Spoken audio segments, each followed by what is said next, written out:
सोमवती अमावस्या व्रत कथा। सोमवती अमावस्या की कथा के अनुसार एक गरीब ब्राह्मण परिवार था।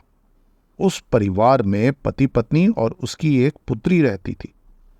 उसकी पुत्री बेहद संस्कारवान एवं गुणवान थी, लेकिन गरीब होने की वजह से उसकी शादी नहीं हो पा रही थी।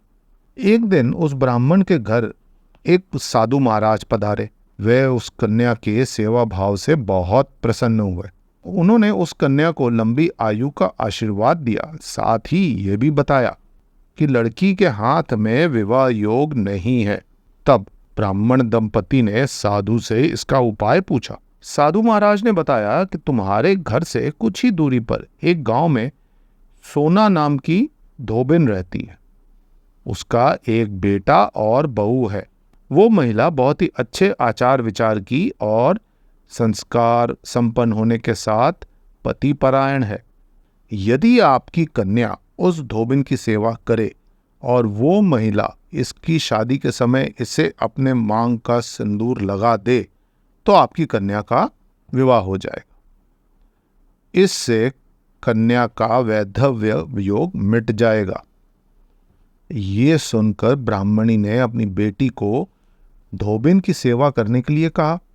अगले दिन से ही वो कन्या प्रातःकाल उठकर सोना धोबिन के घर जाकर सारा काम करने लगी, लेकिन धोबिन के उठने से पहले ही वो अपने घर वापस आ जाती।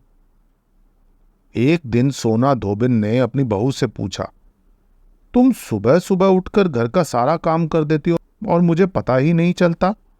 बहू ने कहा, मां, मुझे तो लगा कि आप ही सुबह उठकर सारे काम कर देती हो, क्योंकि मैं तो देर से उठती हूं। ये सब जानकर दोनों सास बहू अपने घर की निगरानी करने लगी।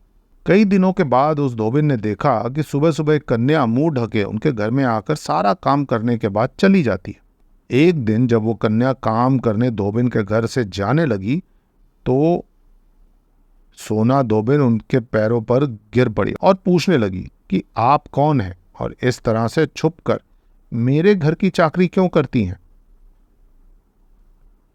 तब कन्या ने धोबिन को साधु महाराज द्वारा कही गई सारी बात बता दी। सोना धोबिन कन्या की मदद के लिए तैयार हो गई। उस समय सोना धोबिन के पति थोड़ा अस्वस्थ थे। सोना धोबिन अपनी बहू से कहती है कि जब तक मैं वापस ना आ जाऊं तुम घर पर ही रहना। सोना धोबिन ने जैसे ही अपनी मांग का सिंदूर उस कन्या की मांग में लगाया, वैसे ही उसकी पति की मृत्यु हो गई। उसे अपनी पति का मृत्यु का पता चला तो उस दिन वो घर से निराजल ही चली थी।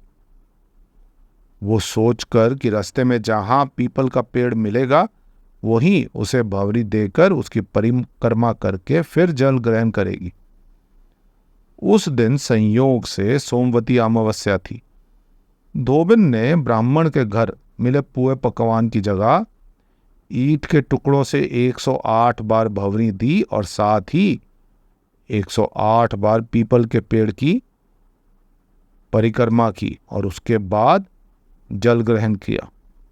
सोना धोबिन के ऐसा करते ही उसके पति के मृत शरीर में वापस जान आ गई। कहते हैं तभी से सोमवती अमावस्या प्रसिद्ध हो गई।